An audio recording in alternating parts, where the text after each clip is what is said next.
Então, não existe evangelho sem cruz, não existe evangelho sem sangue, não existe evangelho sem Jesus Cristo na cruz do Calvário. Hoje, o evangelho ele vem sendo. Hoje não começou agora, né? Chesterton diz que não há heresia nova, né? O que acontece é que a gente dá novas roupagens para heresias velhas.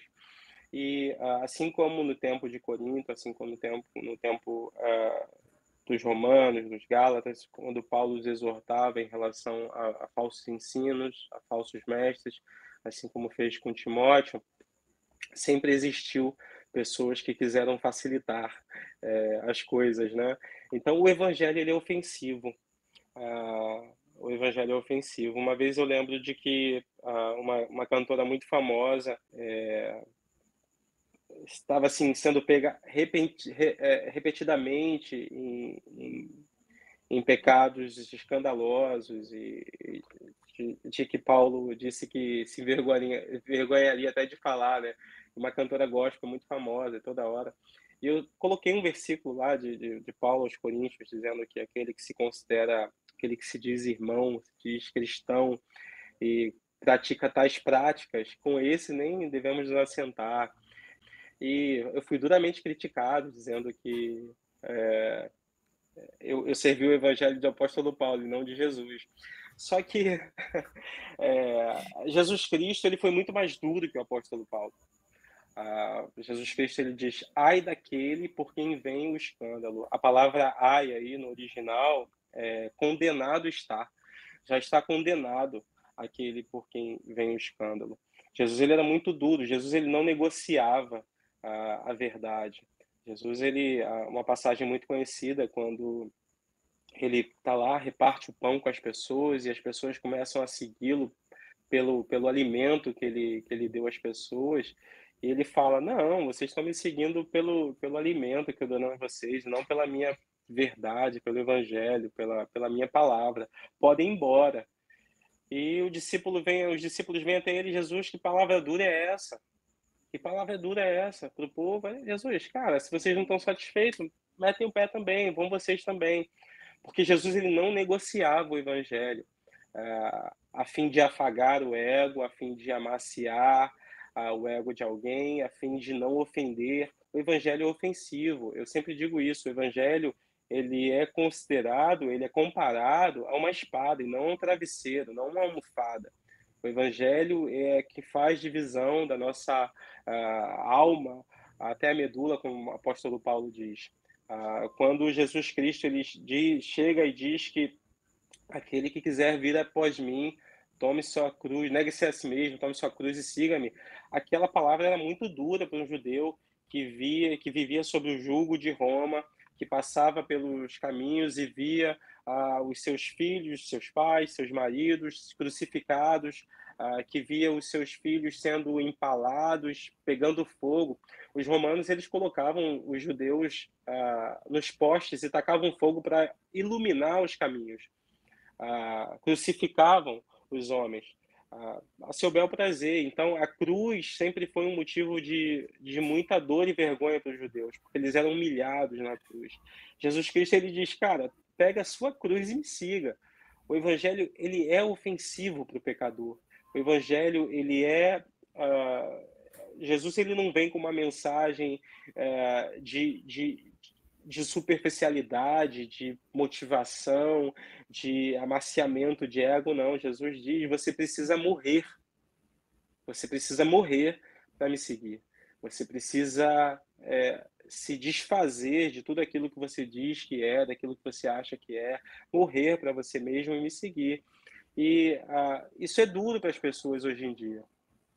Isso é duro num século que nós vivemos, onde as pessoas querem cada vez mais comodidades, que as pessoas querem cada vez mais facilidades, ah, uma busca desenfreada pelo conforto, uma busca desenfreada pela alegria, por não sofrer. O evangelho é muito ofensivo.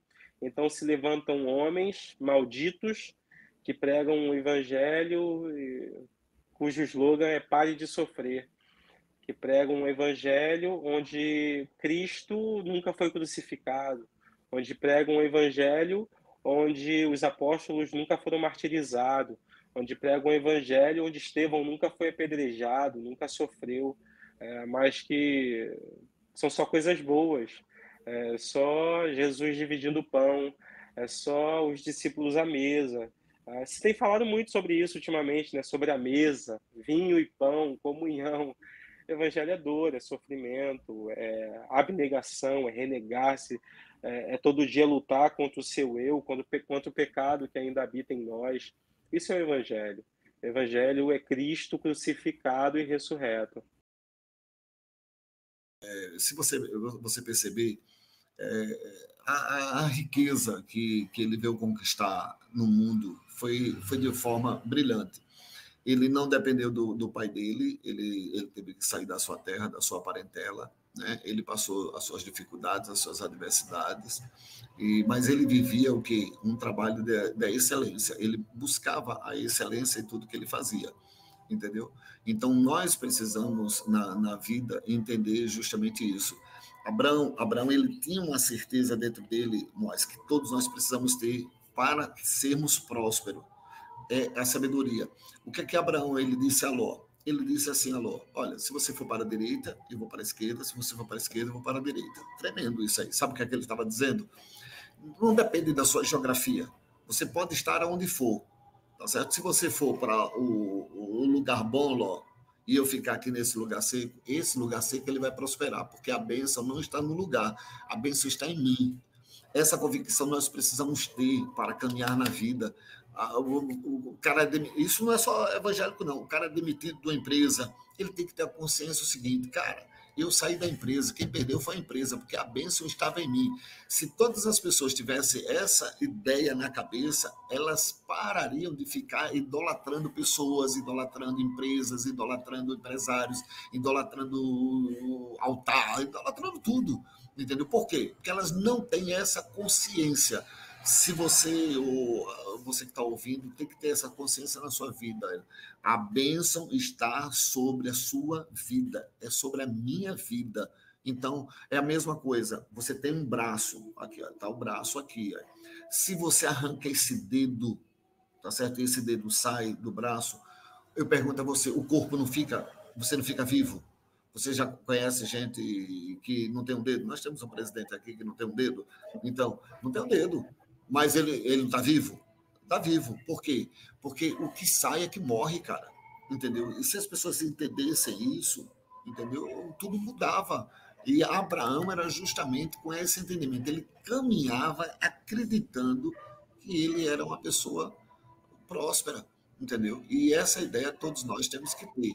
Eu sou abençoado. Se você fizer isso, você vai dar certo no casamento, você vai dar certo como um pai, você vai dar certo como um líder evangélico, você vai dar certo aonde for. Eu sou a bênção. Entendeu? Essa convicção a gente tem que ter. As pessoas elas têm a ideia assim: não, você só é abençoado por causa de mim. Mentira. Entendeu? Você é abençoado porque a bênção está sobre você.